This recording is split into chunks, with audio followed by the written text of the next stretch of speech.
యోహాను రాసిన ప్రకటన గ్రంథము 14వ అధ్యాయము.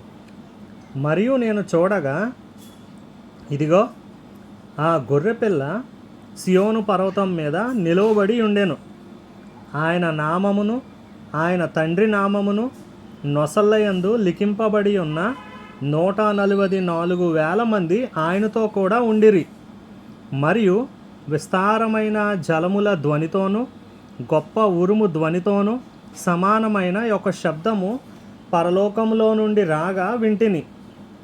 నేను వినిన ఆ శబ్దము వీణలు వాయించుచున్న వైనికుల నాదమును పోలినది.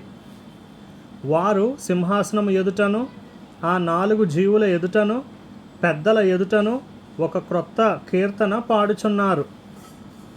భూలోకములో నుండి కొనబడిన ఆ 144,000 మంది తప్ప మరి ఎవరును ఆ కీర్తన నేర్చుకొనజాలరు. వీరు స్త్రీ సాంగత్యమున అపవిత్రులు కానివారును స్త్రీ సాంగత్యము ఎరుగని వారునై యుండి గొర్రెపిల్ల ఎక్కడికి పోవునో అక్కడికెల్లా ఆయనను వెంబడింతురు. వీరు దేవుని కొరకును గొర్రెపిల్ల కొరకును ప్రథమ ఫలముగా ఉండుటకై మనుష్యులలో నుండి కొనబడిన వారు. వీరి నోట ఏ అబద్ధమును కనబడలేదు. వీరు అనింద్యులు. అప్పుడు మరి ఒక దూతను చూచితిని. అతడు భూనివాసులకు అనగా ప్రతి జనమునకును ప్రతి వంశమునకును ఆయా భాషలు మాట్లాడు వారికిని ప్రతి ప్రజకును ప్రకటించున్నట్లు నిత్య సువార్త తీసుకొని ఆకాశ మధ్యమున ఎగురుచుండెను.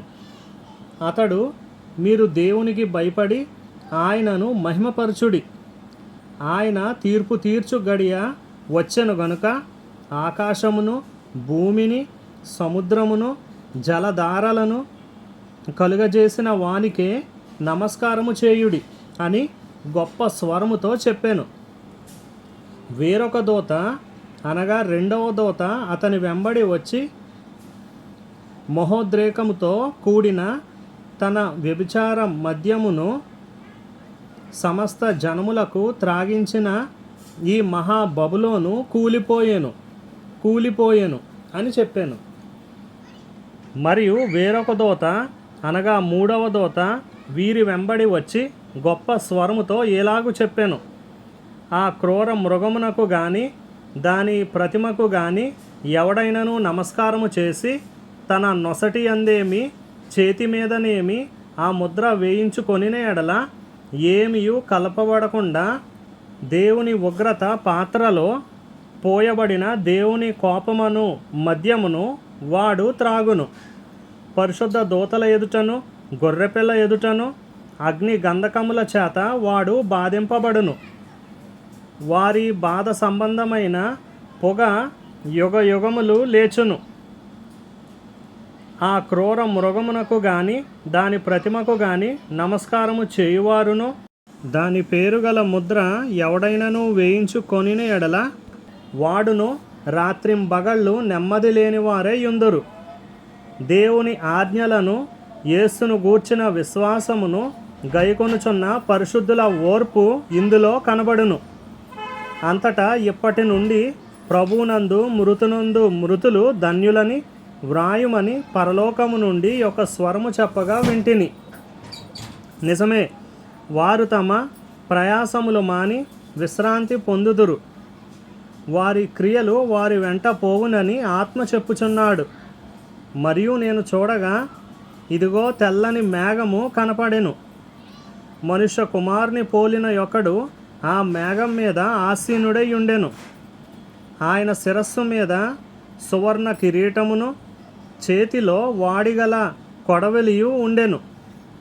అప్పుడు మరి ఒక దూత దేవాలయములో నుండి వెడలి వచ్చి, భూమి పైరు పండి ఉన్నది, కోతకాలము వచ్చినది, నీ కొడవలి పెట్టి కోయుమని గొప్ప స్వరముతో ఆ మేఘం మీద ఆసీనుడై ఉన్న వానితో చెప్పెను. మేఘం మీద ఆసీనుడై ఉన్నవాడు తన కొడవలి భూమి మీద వేయగా భూమి పైరు కోయబడెను. ఇంకొక దూత పరలోకమునందున్న ఆలయంలో నుండి వెడలి వచ్చెను. ఇతని యొద్దను వాడిగల కొడవలి ఉండెను. మరి ఒక దూత బలిపీఠము నుండి వెడలి వచ్చెను. ఇతడు అగ్ని మీద అధికారము నొందినవాడు. ఇతడు వాడి అయిన కొడవలి గలవానిని గొప్ప స్వరముతో పిలిచి, భూమి మీద ఉన్న ద్రాక్ష పండ్లు పరిపక్వమైనవి. వాడి అయిన నీ కొడవలి పెట్టి దాని గలలు కోయమని చెప్పాను. కాగా ఆ దూత తన కొడవలి భూమి మీద వేసి భూమి మీదనున్న ద్రాక్ష పండ్లను కోసి దేవుని కోపమను ద్రాక్షల పెద్ద తొట్టిలో వేసెను. ఆ ద్రాక్షల తొట్టి పట్టణమునకు వెలుపట త్రొక్కబడెను. 100 కోసుల దూరము గుర్రముల కళ్ళెము మట్టుకు ద్రాక్షల తొట్టిలో నుండి రక్తము ప్రవహించెను.